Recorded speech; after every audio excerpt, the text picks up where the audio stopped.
আমার জন্য একটা পরামর্শ চাই, সেটা হচ্ছে আমার স্যার ওয়েট একদম লক হয়ে যাচ্ছে। স্বাভাবিক, এই জন্য তো আজকে এখানে আসছেন আপনি। হ্যাঁ, প্রথমে দেখবেন যে আপনার ওয়েট লক হওয়ার প্রধান কারণগুলো কি কি।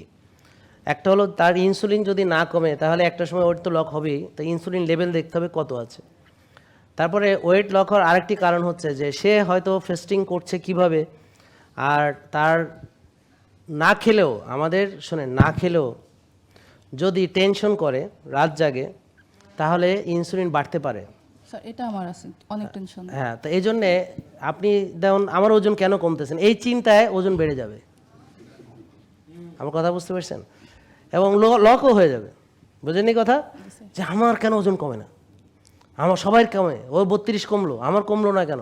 এই যে stress itself, cortisol, stress, insulin, inflammation, stress. হ্যাঁ, তো ওই স্ট্রেসের কারণে আমি কি বললাম, ইনসুলিন না কমালে ফ্যাট বার্ন করা সম্ভব না। তাহলে ইনসুলিন কমাতে হলে ভালো ঘুম লাগবে 8 ঘন্টা। তারপর বোন যেমন এখন যেমন মাসেল বিল্ডিং এক্সারসাইজ বলে, স্যার আপনি আমাকে যা বলেন সব করব। স্যার আমি এগুলো কিন্তু হ্যাঁ, করছিও। আমার কথা বুঝতে পারছেন, করব, কিন্তু আমি মাসেল বিল্ডিং করব না, আর করলেও ছেড়ে দিব, মানে ধরে রাখবো না। এক্স্যাক্টলি, জালাল ভাই জানে ভালো, আমিও, মানে আমরা যারাই এই লাইনে ডিল করছি দেখবেন মেয়েরা মাসেল বিল্ডিং করবে না, করলে ছেড়ে দিবে। কেন? কারণ হচ্ছে প্রাত্যহিক জীবনের সঙ্গে সে অ্যাডজাস্ট করতে পারে না। এটা জিমে যায়, বাসার কাজগুলো যেভাবে করা উচিত, তো জিম টিম বেশি দিন করা যায় না। একটা টাকার ব্যাপার আছে, ওখানে যাওয়ার ব্যাপার আছে, ওখান থেকে আসার ব্যাপার আছে, একটা সময় বের করার ব্যাপার আছে, তো একটা টাইমের ব্যাপার আছে, সব কিছু মিলে সে এটা কন্টিনিউ করতে পারে না। তারপরে শয়তান তাকে বোঝায়, তুই যে এত কিছু করতেছোস, হ্যাঁ, তোর তো ওজনই কমে না, তো এক কাজ কর, সব ছেড়ে দিয়ে তুই আবার বাড়া। তো সে কয়দিন মেনে টেনে, তারপরে আবার ইবলিসের ধোকায় পড়ে সে কয়, না দূর, কোনো কাজ হয় না। তো এখন দেখ, সে যদি মানতো তাহলে আধা কেজি 1 কেজি করে কমতো, এখন সাইডে দেয়াতে 6 কেজি বেড়ে গেছে।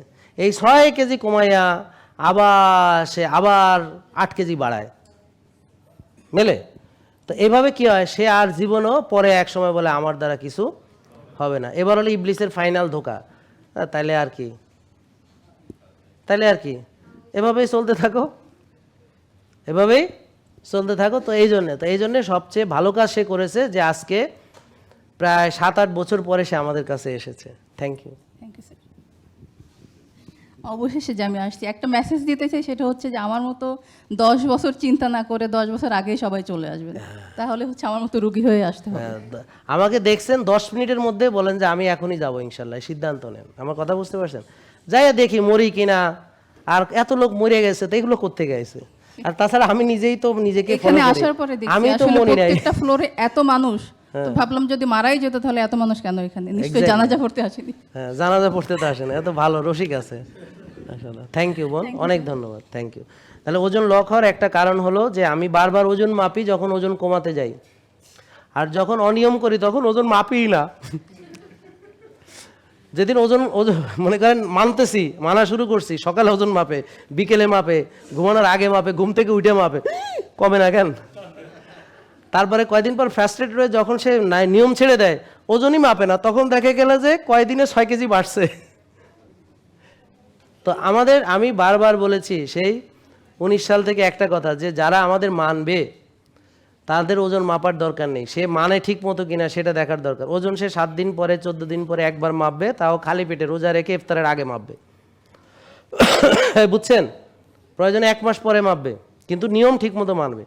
আর যখন সে মানবে না, তখন 4 বেলা 6 বেলা করে ওজন মাপবে, দেখবে যে কিভাবে ওজন বাড়তেছে তার।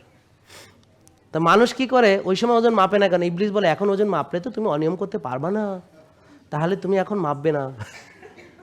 আর ওই সময় বেশি মাপে কেন? ইবলিস বলে কি, যে এখন বারবার মাপলে এক সময় ফ্রাস্ট্রেটেড হয়ে তুমি ছেড়ে দিবা, তো এখন বেশি বেশি করে মাপো।